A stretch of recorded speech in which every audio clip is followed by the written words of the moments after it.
Hello, everyone, and welcome back to another episode of The Push with Nick and KP. I'm KP. Nick is here in attendance with me once more because today we're going to be going through our NXT recap from a couple of nights ago. This would be the 29th of July edition of NXT. So how about we break things down, get everything all assessed, and let's just basically see what went down on NXT. So we would kick things off with, once again, a little bit of a paying of respect to the life of Hulk Hogan, who did pass away, I think it was about a week ago today, actually. So yeah, just everybody sort of like stood in the ring, video package that would follow straight afterwards. Yeah, just basically paying homage and, looking back on the career and the longevity of the immortal Hulk Hogan and everything that he did for the business. So yeah, once again, respect paid to him at the very, very start of the show.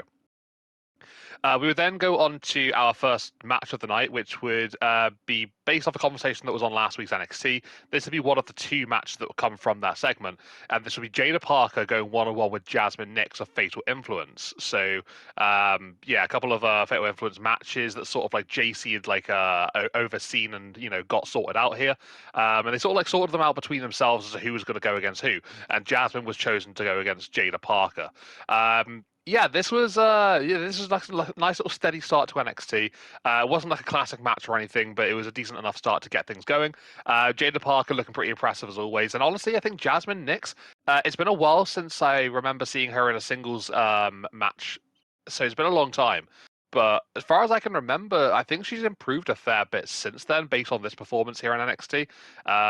So yeah, I think that it was quite refreshing to see. She's been putting a bit of work in recently, and she has definitely stepped up her game a little bit, which is quite nice. But yeah, Jada Parker, I think naturally speaking, I think we'd probably all expect Jada to get the victory here, and that's exactly what she did. She would hit the hypnotic, and that would be lights out for Jasmine Nix to secure the victory for Parker. But yeah, pretty standard matchup here. Nothing too crazy to go on here, but ultimately the correct outcome here from this one wouldn't have really put Jasmine to go over Jada Parker, even though, like I said, definitely improvement on Jasmine's side. Going into our next little bit of conversation, we would have a in-ring segment with Javon Evans, who would be cutting a promo. He would basically talk about how crazy last week was and how he's taken the Undertaker's advice, and that he wants to call out the biggest dog in the yard. Trick Williams, he would show up shortly after Javon would basically mention all of that, and he would basically confront Javon Evans, saying how he is the biggest dog in the yard and he's arrived. He goes on to say how he's on top of his game right now, and that Javon isn't on his level. Before Javon admits that he wasn't even talking about Trick Williams. In fact, he was meaning Obafemi. That's who he wanted. He wanted the NXT champion to come on down, not the TNA World Champion. No disrespect for the TNA World Title, but Javon wants Obafemi and the NXT Championship. Javon would remind Williams of what happened last week with The Undertaker and, hitting that choke slam on Trick. Before Trick would admit, you know what, you're right, he did choke slam me. But how about, if you want to go after the NXT champion, maybe I can do that as well. So a little bit of getting caught in the crosshairs there between the two of them, perhaps. Trick wanting to join the likes of JC Jane and become a double champion. But obviously Javon wants to go to Obafemi as well. So moments later, we then get High Rise coming on out. So they would sort of get up in the face of Javon Evans, especially Wesley, who would go on to say how Javon is absolutely nowhere near Trick's level, and that if he does go for the NXT Championship, it's going to be a long, long time away. It's going to be a big journey, and that's going to be a while in the future. Wes would then order Tyreek and Tyson to surround Evans before Javon starts to attack Wesley. But ultimately, there are a few guys in the ring. There's only one Javon Evans, so he does get dropped before Wesley then challenges Evans to a match later on in the show. So yeah, a little bit of a build up to that match taken on a little bit later on, and Javon Evans clearly stating his claim that he wants to go after Obafemi. We would then get a matchup that was actually made by Bubba Ray Dudley next, and this would be Tavion Heights and Charlie Dempsey, no quarter catch crew members, going at it one-on-one. With if Tavion Heights was to get the victory, he would earn his release from the no quarter catch crew. He'd be able to go out solo and do things for himself. We had a recent match with these two a few weeks ago now, and Charlie Dempsey would win via taking advantage of a weakened knee of Tavion, weakened leg, whichever. And we'd have the throw in of the towel from Ren Sinclair, and that seemed to be how they sort of like angled the start of the matchup here. There was a point where Ren Sinclair was on the outside and the submission was locked in literally like a couple of weeks ago, and Ren was almost looking around for the towel, but there was nothing there. But in this situation, Tavion would get back up to his feet eventually, and he would be able to put down Charlie Dempsey, earning his release from the No Quarter Catch crew. So now we've just got Charlie Dempsey and Ren Sinclair. I feel like we're just gradually just cutting off members here. I don't really think there's anything left personally from my perspective of the NQCC. I mean, it's a crew for starters, and there's only two of them now. So I think maybe they've started to slowly abandon the group. Perhaps they're all going to go into like their singles routes, maybe. But decent enough match. Tavion, he's very impressive. He's a very good athlete, and I think he's quite underrated to be fair. So good to see him get a victory here, and maybe we can see him go on a bit of a singles surge now, kind of like how Miles Bourne sort of did. And we're sort of seeing from him sort of like slowly just as an ever-growing thing. Looking forward to seeing more of Tavion Heights going forward. Nick, what did you make of the first half of NXT then? Obviously, we've got Jada and Jasmine's matchup. Javon with, his sights set on the NXT champion over Femi and all the situation with High Rise and Trick Williams. And then Tavion Heights, getting out of the NQCC. What did you make of it all? So I first off, I did like the idea of having another tribute. I think maybe some would argue maybe too much, but given the impact that they had on the business and that the main angle they are taking, I think it's only fitting that they have it on each show, throughout the week. And this time, having them in the ring and outside of the ring, including members of LFG, I thought was a nice touch as well. I like the in ring. I think the in ring makes more sense than the up on the ramp. Granted, the main rosters are a bit bigger probably, but still, I think it just makes for a better moment. But then what I thought was odd this week is we have like a full recap of what happened last week. I don't feel like they typically do that, at least is in depth. Like they hit pretty much every segment. I don't know if that was just because of how much happened. Granted, there was quite a bit of action last week. But I thought that was interesting, and I wasn't mad about it either because it was a nice recap, and it helps us remember what took place the week before. So that is a trend. I'm all for it. Getting into the in-ring action with kicking off the show with Miss Parker and Jasmine Nix. And as you kind of alluded to, the segment last week where JC decided that Nix could take care of Parker because she couldn't handle Lash. Again, didn't love that statement, but make of that statement what you will. The commentators kind of hit it as well, where they said that Parker was just looking for that last thing to click, and then she would be at the top of the division. So if that's kind of how WWE views her, I kind of thought she was already at the top of the division. But I kind of, the more I thought about it, got to thinking, maybe she is just missing that one thing that's kind of separating her from, the middle of the pack from the top of the pack. But I'm not sure. I couldn't sit there and think of what it was.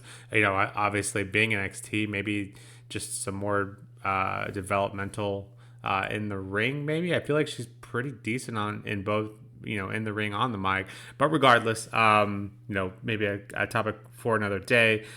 This match had a little bit of back and forth, and to the delight of NXT Universe, who was chanting Miss Parker a good majority of the match, hits the Hypnotic to get the win over Nick. So the plan of Fatal Influence not quite going to plan so far. The Javon Evans, Trick Williams, and Wes Lee. Basically, I kind of took away from that. Javon being told by Trick and West to make sure he doesn't get too big for his britches, so to speak. And they can kind of put their money where their mouth is in that match later. That's confirmed by commentary, I believe, during the next match. And speaking of the next match, Charlie Dempsey and Tavion Heights. If Heights wins, as you kind of alluded to, he gets to leave the NQCC. This was a good match. And at a point, it looked like Tavion was ready to tap. And I kind of thought that's where it was going to end. Of course, you see Ren look for a towel. And I have to imagine that had to be something that Charlie made sure didn't happen. Maybe some prep before in ring, before the actual match, which if anyone's going to have before match prep, Charlie seems like the kind of guy that would. And then, yeah, after that, it was to my surprise, Tavion does end up winning the match. So, as you mentioned, now gets to leave in QCC. The elephant in the room. What's next for NQCC? Or as you alluded to, is the group over? I feel like it's not a groundbreaking concept by any means, but I feel like they wouldn't have gone through all this you get to leave bit if it was just going to be for the group to dismiss altogether. I can't imagine them doing something similar with Ren. I could be wrong, but I feel like maybe to me it makes more sense because we don't have a ton of factions in NXT. I don't feel like now. So it makes more sense to me if they were doing like a recruitment bit for NQCC. That to me seems like more logical at this point. Obviously, Charlie, call him power hungry a bit, what have you. But clearly, he likes being in control of people. So maybe maybe we recruit a couple of members to NQCC. I, for one, would be all for that. I'm curious to get your thoughts on that as well. But yeah, pretty decent first half to NXT for me. Yeah, definitely interesting first half of NXT, and I think just mentioning about the No Quarter Catch crew is quite it's quite a weird situation because obviously they must have gotten rid of, they must have slowly eased out a couple of members for a purpose. Like you said, whether it is to sort of like build them back up again and to recruit new people or not. I think you look at the likes of Chase U, who have obviously like restarted and stuff themselves, and that ultimately hasn't really gone down very well, I don't think, in their rebirth. So I'm not really sure what exactly the direction is here. I wouldn't mind like a rebirth of these because I think this is sort of like, you're creating like wrestlers who are like really into the graps of the business. So I don't think it's really a bad thing. And I think it's a lot easier to work than something like Chase U is, which is very gimmicky. So yeah, depending on who's like around and who's potentially an option at the time, I think it could be a decent way of doing things. But obviously, yeah, I have to wait and see what happens. It's a bit of an odd one for sure, but like we will see. Going into the second half of NXT, we would then have Blake Monroe, the glamorous one. She would head down to the ring to cut a promo, basically directing conversation originally at the start, anyway, towards Booker T. Starting with making sure that he knows her name and doesn't get things mixed up again. She was very clear with her direction of the conversation to begin with there. But then she would ultimately end up talking about Jordan Grace naturally, as you would expect, and how although she's a juggernaut now, inside she's still the same woman from years ago. And this would be a very interesting segment because throughout this, we'd see Blake Monroe showing like images of Jordan Grace in the past from when she was like an extra in like a WWE segment backstage, to just sort of like other photos as well of like during sort of like her pretty long transformation of going from like one image to another. And she would basically just keep an image on the Tron, basically saying how this is not championship material. This is more like gym membership material, which was quite a wild statement there. To be fair, after a little while, we would then get Lola Vice coming on down, basically questioning Blake Monroe and her attitude towards the situation. She would go on to say how Blake has absolutely no star power whatsoever, but someone who travels around doing AAA, they are the kind of person that actually has some star power. Jada Parker, she would come on down a couple of moments later, really, just to have her say on the conversation, and basically referring to her victory over Jasmine Nix earlier on in the night, saying how she's not here to play and that she's deadly serious about like moving on up the women's division. We then have Jordan Grace's music play, naturally thinking that Jordan's going to come on down. Blake Monroe's, she's looking very shocked here, and not exactly the person that she wants to see right now, based on what she's been saying. But then we would actually have Kalani Jordan come out. Maybe the wrong Jordan for the situation. She would refer to that when she came on down the ramp. But she would go in and straight up challenge Blake Monroe to a match. Blake would seem surprised that Jordan actually has a personality now. Words of her coming out of Monroe's mouth there. Before then, a brawl breaks out between the four women that ultimately ends up with Lola Vice and Kalali Jordan side by side in the ring, with Blake Monroe and Jada Parker on the outside, a little bit staggered and stumbly after the brawl. But yeah, definitely a bit of a chaotic segment, this one. Kalani Jordan and Blake Monroe match announced between them two for next week on NXT off the back of this one as well. So yeah, definitely interesting to see. Maybe we get a little bit of Jordan Grace in that one for sure. But yeah, wild the the statements that Blake Monroe made in this one, especially towards Jordan Grace, was kind of crazy for sure. Speaking of the women's division, we then go on to our next matchup of the night, which will see Fallon Henley going one-on-one with Lash Legend. That's obviously, the other side of the coin from earlier on, where we had Jada Parker and Jasmine Nix. So Fallon, being the more experienced of the two that aren't JC Jane, I suppose, she would basically say, like, she's going to step up to Lash Legend because it makes the most sense. So during this matchup, it goes down as you would expect it to, really. Both women go back and forth a little bit. Last Legend starting to really pick things up towards the later stages, and using the momentum of the matchup. But then suddenly on the outside, Last Legend would get laid out whilst the referee was distracted by Nia Jax. So obviously this goes back to Evolution and that Battle Royal that took place. Last Legend eliminating Nia during that matchup, which is obviously huge at the time. And obviously Nia has not forgotten. So she's come all the way down to NXT, and she has basically just gone, right, you know what? I want to get my my payback on Last Legend. So yeah, looks like we're going to have a bit of a feud going forward between Nia and Lash. After the bit of a distraction on the outside, Fallon Henley would seek an opportunity. She would hit her finish, and that would be the 1-2-3 over Lash Legend. So yeah, definitely an interesting feud coming on up next for Lash specifically here. Her feud against Nia could be pretty fun, so I'm quite looking forward to it. Very powerful feud between the two. So yeah, we'll see how that one plays out. Going into our next contest, we then have Javon Evans get that one-on-one match against Wesley that he would ask for earlier on in the night. Yeah, I mean, this was a pretty fun contest, not going to lie. Javon Evans seems to impress all the time that he's in the ring. Just seems to get better and better each single outing that he's in there. And yeah, Wesley, just very consistent performer, maybe not quite the athlete that he used to be, a couple of years ago when he was the NXT North American champion, but still very, very talented in his own right when he's able to go. And this was a really fun watch. Both men really were laid out there, and it's very entertaining. Got to a point in the end where Javon Evans would pick up the victory over Wesley, and we would actually see Obafemi on the crow's nest holding his NXT title, basically showing, Javon, like, look, I'm here, come and get me, sort of thing. So yeah, Javon Evans with his sights set on Obafemi, big win over Wesley to secure, his full attention on the NXT champion. So yeah, definitely looking forward to seeing how that one's going to play out. But yeah, really fun match.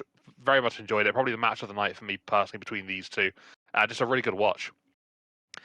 Then we'd go into our main event, which would see the NXT North American Championship being defended by Ethan Page up against the TNA director Santino Marella. This would be this this would be a 2025 match, and I wouldn't have expected it, about a month ago. But hey, we got it, and it was quite the entertaining contest. Not gonna lie, Santino he can still go. To be fair, he's not bad. I think there was a point where in the matchup he literally did a slingshot to the outside, which was just quite quite impressive for someone of his age. But yeah, just showing that he's still able to go and still able to put on a decent enough matchup for the NXT North American Championship. But ultimately, in the end, it was only going to go one of one way, I think. And Ethan Page would eventually get the better of Santino and would hit the twisted grin, and that would be enough to secure the victory for Ethan Page. But yeah, it was. It was quite a fun contest, not gonna lie. It was quite refreshing to see Santino back in the ring again. Been a long time for me, especially seeing him in action. So yeah, I don't know. It's just a bit of a throwback, and I quite like that, to be honest. But not as like a serious thing here. I didn't expect Ethan Page to lose his title to Santino, but it was a good contest. I liked it for what it was. It was fun. Not an all-time classic though. I think we can safely say. There'd be a little bit of a thing at the end of the match where Santino would actually hit the Cobra on Ethan Page. If you haven't seen it, the sell is extremely funny. It's really, really good. And basically, Ethan's just like literally spark out in the ring, leg right up, and he's just selling it like he's absolutely paralyzed. It is quality. But hey, Nick, what do you think of our second half of NXT then? Going along the likes of Blake Monroe with her promo and the women that came on out to to be in the ring with her at the time. Fallon Henley defeating Last Legend with Nia Jax getting involved. Javon Evans and Wesley go one-on-one with Javon's getting the victory, and then Ethan Page successfully defending his North American title. Lots to talk about in the second half. Yeah, lots to talk about, as you mentioned, and the Blake Monroe calling out Booker T bit was hilarious. I think it had to be done. Booker, I couldn't tell which angle he was going. He seemed unable to actually hear. The other commentators mentioning this as well, unable to hear what she was saying. If that was like an instance of I'm so embarrassed, or she, her beauty blinded Booker T. Regardless, I thought that was a fun bit. Not quite as fun. I know Jordan Grace very much uses the old photos kind of as her character, as motivation, both in real life and part of her character arc, in the ring, kayfabe, if you will. But to use that kind of material in 2025, obviously not super PC, I don't think, and I don't. Wrestling isn't always that, and I understand that. But I think that is a very slippery slope. I think we can agree to that. So I didn't love it, but I know that Jordan was okay with it, so kind of is what it is. I just think it's kind of lazy, to be honest. I think there are tons of other things we can do instead of essentially fat shaming or look shaming, whatever you want to call it. It's all the same. Just doesn't feel like it feels like we can be a little more creative than that, I think.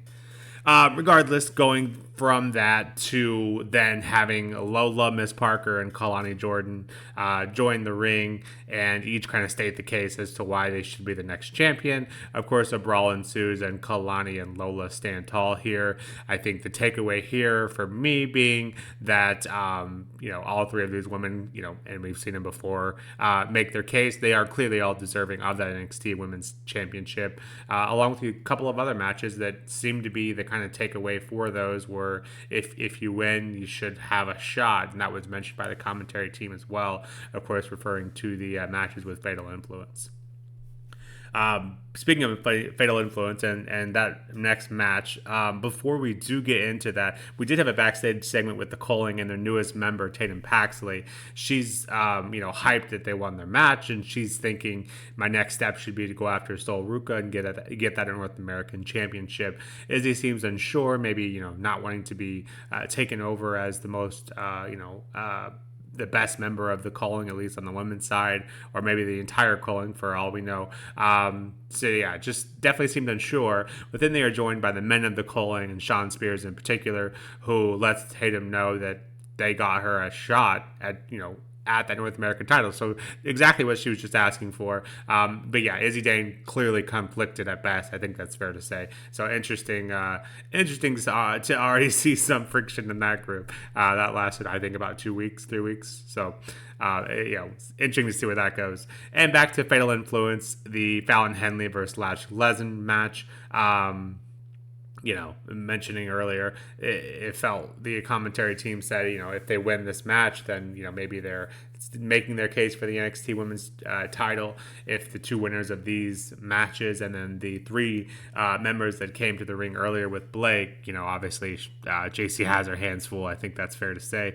I thought this was a good match. Obviously, Fatal Influence does get involved, and then for Lash to take all of them and then also have to deal with Nia Jax. Obviously, she never really stood a chance. But regardless of how she got it, I think it was a nice and very deserving win for Fallon Henley. And so maybe making her case for why she belongs in the NXT title picture. Obviously, the biggest problem there is the title holder currently is someone that she probably wouldn't want to feud with. So regardless, the main takeaway and the common denominator here, NXT Women's Division is stacked as always. The Javon Evans Wesley match with Shrikane on commentary was great, of course. Per the issues raised earlier, West trying to put Javon in his place. But what can we say about this one that you kind of already haven't? I thought this was an incredible match. These two guys always kind of show up and show out, if you will. High Rise gets involved, of course, and then we see Javon. That segment where Javon jumps out and over the ropes onto High Rise and West Lee, it legitimately looked like he was flying. Like the air that he gets and the distance he covers is truly incredible. I guess that's why we call him bouncy, right? But yeah, shortly after that moment, we see Javon get the cutter and the win over West Lee, and then for him to look up and see not only Trick on the announce table holding that title, but we also see Obafemi up in the crow's nest. So I think it's clear that Javon does have options. Just a matter of which one he goes after. If he does go after Oba, it feels like it's happened recently enough to where if that match were to take place at the next PLE, I will be heavily questioning if that is the moment. Is the moment that Oba finally gets that title taken away from him. Certainly something to look out for. And then getting to the main event of Santino Marella versus Ethan Page, and Ethan defending that NXT North American Championship. Um, my first thought was whoever put this card together must not be a fan of either of these gentlemen, because to put this match after Wesley and Javon Evans was a suspect move. Just comparatively speaking, obviously this match was never going to be quite as good. But regardless, this is a good enough contest that did, as you kind of alluded to, Santino, I think, is 51 years old. So you really couldn't tell it. I didn't, obviously Ethan's a very safe worker and they didn't do anything, groundbreaking by any means, but everyone looks good in the ring here. So I think that's a testament for what that is. Yeah. And then Ethan Page getting the win, I think most people would have called that predictable, albeit I do believe the correct outcome. So yeah, a fun little contest, but yeah, I think outcome was a bit predictable, and Ethan Page retaining. And then the NXT ends with Tony D'Angelo stating he no longer wants to be called the Don backstage, and then he then sees someone or something, and we are unable to see who. So another kind of cliffhanger there. I'm curious to see the theories online. I'm sure are running wild, but yeah, that'll be an interesting angle to see where that goes. But yeah, NXT really don't have a ton to build up to yet, but it does feel like kind of every division is making steps in the right direction. So again, what we always expect from NXT is stories being delivered, continued, and or made. So yeah, a productive episode from NXT. For me, I give this one a 7.5 out of 10. Nothing crazy, but a above average episode per usual. Yep, matching you with the rating this week, 7.5 as well for myself. That little bit at the end there with Tony D'Angelo definitely got myself interested in that one. I've no idea what exactly has gone on there, but yeah, very keen to see what exactly went down, and what what he saw, to his left hand side. But yeah, it was a good episode of NXT. It was pretty consistent, like we just got used to here, honestly, with this brand. But yeah, nothing sort of like ultimately stand out, but some decent stuff going on and nothing particularly terrible or bad. So things moving in the right direction as you like to see, which is yeah, always a good thing. And definitely keen to see that feud between Lash and Nia. I think specifically that's something that I am quite sort of like interested in. But yeah, regarding this episode of NXT's recap, everybody, that is basically us all done here and everything all discussed. If you like what we are putting out here, then please feel free to hit a like on the video and subscribe to our channel to keep up with future releases coming soon. It is SummerSlam weekend, so we do have predictions coming out once SummerSlam has all been and done, as well as our SmackDown recap coming up as well over the course of the weekend. But yeah, hey, look, if you guys agree or disagree with anything that we've said in this podcast, then please let us know. Please let us know in the comments below. We'd love to hear what you have to say. But for now, this has been The Push with Nick and KP. We will catch you all next time. We'll see you again soon. Take it easy and goodbye.